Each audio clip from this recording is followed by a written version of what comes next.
ನಮಸ್ಕಾರ ಸ್ನೇಹಿತರೆ, welcome to my channel.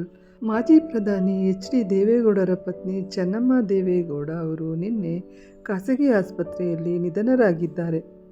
ಅವರ ನಿಧನಕ್ಕೆ ಮಾಜಿ ಮುಖ್ಯಮಂತ್ರಿ ಸಿದ್ದರಾಮಯ್ಯನವರು ತೀವ್ರ ಸಂತಾಪ ಸೂಚಿಸಿದ್ದಾರೆ. ಮೊದಲು ಎಕ್ಸ್ ಜಾಲತಾಣದಲ್ಲಿ ಭಾವುಕ ಪೋಸ್ಟ್ ಹಂಚಿಕೊಂಡ ಅವರು ನಂತರ ಪದ್ಮನಾಭನಗರದ ನಿವಾಸಕ್ಕೆ ಭೇಟಿ ನೀಡಿ ಪಾರ್ಥಿವ ಶರೀರದ ಅಂತಿಮ ದರ್ಶನ ಪಡೆದರು. ಇಳಿ ವಯಸ್ಸಿನಲ್ಲಿ ಸಂಗಾತಿಯನ್ನು ಕಳೆದುಕೊಂಡು ಶೋಕದಲ್ಲಿದ್ದ ದೇವೇಗೌಡರ ಪಕ್ಕದಲ್ಲೇ ಕುಳಿತು ಅವರ ಕೈ ಹಿಡಿದು ಸಾಂತ್ವನ ಹೇಳಿದರು. ರಾಜಕೀಯ ಭಿನ್ನಾಭಿಪ್ರಾಯ ಬದಿಗಿಟ್ಟು ಮಾನವೀಯತೆ ಮೆರೆದ ಸಿದ್ದರಾಮಯ್ಯ ಕೇಂದ್ರ ಸಚಿವ ಎಚ್.ಡಿ. ಕುಮಾರಸ್ವಾಮಿ ಹಾಗೂ ಎಚ್.ಡಿ. ರೇವಣ್ಣ ಅವರಿಗೂ ಧೈರ್ಯ ತುಂಬಿದರು. ರಾಜಕೀಯ ರಂಗದಲ್ಲಿ ಸಿದ್ಧಾಂತಗಳು, ಪಕ್ಷಗಳು ಮತ್ತು ನಾಯಕರ ನಡುವಿನ ಹೋರಾಟಗಳು ಏನೇ ಇದ್ದರೂ ಮಾನವೀಯ ಸಂಬಂಧಗಳು ಮತ್ತು ಹಿರಿಯರ ಮೇಲಿನ ಗೌರವ ಎಲ್ಲಕ್ಕಿಂತ ಮಿಗಿಲಾದದ್ದು ಎಂದು ತಿಳಿಸಿದ್ದಾರೆ. ಮಾಜಿ ಪ್ರಧಾನಿ ಎಚ್.ಡಿ. ದೇವೇಗೌಡರ ಧರ್ಮಪತ್ನಿ, ಸರಳತೆಯ ಸಾಕಾರ ಮೂರ್ತಿ ಚೆನ್ನಮ್ಮ ಅವರ ಅಗಲಿಕೆ ತುಂಬ ನೋವು ತಂದಿದೆ ಎಂದು ತಿಳಿಸಿದರು. ಮಾಜಿ ಪ್ರಧಾನಿಗಳ ಪತ್ನಿ ಇಹಲೋಕ ತ್ಯಜಿಸಿದ ಸುದ್ದಿ ತಿಳಿಯುತ್ತಿದ್ದಂತೆ ಸಾಮಾಜಿಕ ಜಾಲತಾಣ ಎಕ್ಸ್ ಮೂಲಕ ತೀವ್ರ ಸಂತಾಪ ಸೂಚಿಸಿದ್ದ ಸಿದ್ದರಾಮಯ್ಯ ಅವರು ನಂತರ ನೇರವಾಗಿ ದೇವೇಗೌಡರ ಪದ್ಮನಾಭನಗರದ ನಿವಾಸಕ್ಕೆ ಧಾವಿಸಿದರು. ಅಲ್ಲಿ ಅಂತಿಮ ದರ್ಶನಕ್ಕೆ ಇರಿಸಲಾಗಿದ್ದ ಭವ್ಯ ಇತಿಹಾಸದ ಮೌನ ಸಾಕ್ಷಿ ಚೆನ್ನಮ್ಮನವರ ಪಾರ್ಥಿವ ಶರೀರಕ್ಕೆ ಪುಷ್ಪಗುಚ್ಛ ಇರಿಸಿ ಕೈ ಮುಗಿದು ಶ್ರದ್ಧಾಂಜಲಿ ಅರ್ಪಿಸಿದರು. ದಶಕಗಳ ಕಾಲ ದೇವೇಗೌಡರ ಹೋರಾಟದ ಬದುಕಿಗೆ ಬೆನ್ನೆಲುಬಾಗಿ ನಿಂತಿದ್ದ ಮಹಾತಾಯಿಯ ಅಗಲಿಕೆಗೆ ಮೌನವಾಗಿ ದುಃಖಪಟ್ಟರು. ಈ ಭೇಟಿ ಅತ್ಯಂತ ಹೃದಯಸ್ಪರ್ಶಿ ಹಾಗೂ ಭಾವುಕ ಕ್ಷಣ ಕಂಡುಬಂದಿದ್ದು ಸಿದ್ದರಾಮಯ್ಯ ಅವರು ಮಾಜಿ ಪ್ರಧಾನಿ ಎಚ್.ಡಿ. ದೇವೇಗೌಡರನ್ನು ಭೇಟಿಯಾದಾಗ.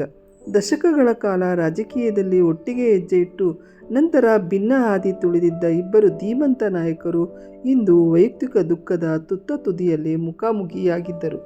ತಮ್ಮ ಬದುಕಿನ ಸರ್ವಸ್ವವಾಗಿದ್ದ ಅರ್ಧಾಂಗಿಯನ್ನು ಕಳೆದುಕೊಂಡು ತೀವ್ರ ಶೋಕದಲ್ಲಿದ್ದ 90ರ ಹರೆಯದ ಹಿರಿಯ ನಾಯಕ ದೇವೇಗೌಡರ ಪಕ್ಕದಲ್ಲೇ ಕುಳಿತು ಸಿದ್ದರಾಮಯ್ಯ ಅವರು ಗೌಡರ ಕೈಗಳನ್ನು ತಮ್ಮ ಕೈಯೊಳಗೆ ಗಟ್ಟಿಯಾಗಿ ಹಿಡಿದುಕೊಂಡರು. ಅವರ ಹೆಗಲ ಮೇಲೆ ಕೈಯಿಟ್ಟು ದುಃಖವನ್ನು ತಡೆದುಕೊಳ್ಳುವಂತೆ ಅತ್ಯಂತ ಆತ್ಮೀಯತೆಯಿಂದ ಸಾಂತ್ವನದ ನುಡಿಗಳನ್ನಾಡಿದರು. ರಾಜಕೀಯ ವೈರತ್ವ, ಭಿನ್ನಾಭಿಪ್ರಾಯಗಳನ್ನೆಲ್ಲ ಬದಿಗಿಟ್ಟು ಹಳೆಯ ಒಡನಾಟದ ನೆನಪುಗಳೊಂದಿಗೆ ಹಿರಿಯ ನಾಯಕನಿಗೆ ಧೈರ್ಯ ತುಂಬಿದ ಆ ಕ್ಷಣ ಅಲ್ಲಿದ್ದವರ ಕಣ್ಣಾಲಿಗಳನ್ನು ಒದ್ದೆಯಾಗಿಸಿತು. ಕುಟುಂಬದ ಇತರ ಸದಸ್ಯರಾದ ಮಾಜಿ ಮುಖ್ಯಮಂತ್ರಿ ಎಚ್.ಡಿ. ಕುಮಾರಸ್ವಾಮಿ ಹಾಗೂ ರೇವಣ್ಣ ಅವರಿಗೂ ಸಿದ್ದರಾಮಯ್ಯ ಅವರು ಸಾಂತ್ವನ ಹೇಳಿದರು.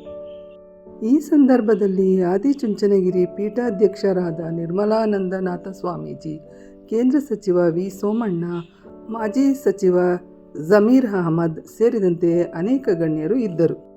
ಅವರು ತಮ್ಮ ಎಕ್ಸ್ನಲ್ಲಿ ಈ ರೀತಿ ಬರೆದುಕೊಂಡಿದ್ದಾರೆ. ಎಚ್.ಡಿ. ದೇವೇಗೌಡರ ಪತ್ನಿ ಚೆನ್ನಮ್ಮನವರ ನಿಧನದಿಂದ ದುಃಖಿತನಾಗಿದ್ದೇನೆ. ಹಿಂದೆ ಜನತಾ ಪರಿವಾರದಲ್ಲಿದ್ದ ನಾನು ದೇವೇಗೌಡರ ಕುಟುಂಬದೊಂದಿಗೆ ನಿಕಟವಾದ ಒಡನಾಟ ಇಟ್ಟುಕೊಂಡವನಾಗಿ ಚೆನ್ನಮ್ಮನವರನ್ನು ಸಮೀಪದಿಂದ ಬಲ್ಲವನು. ಚೆನ್ನಮ್ಮನವರು ತಮ್ಮ ಜೀವನದಲ್ಲಿ ಎಷ್ಟೇ ಕಷ್ಟ ನೋವು ಎದುರಾದರೂ ಕುಗ್ಗದೆ ಧೈರ್ಯದಿಂದ ಎದುರಿಸಿದ ಗಟ್ಟಿಗಿತ್ತಿ.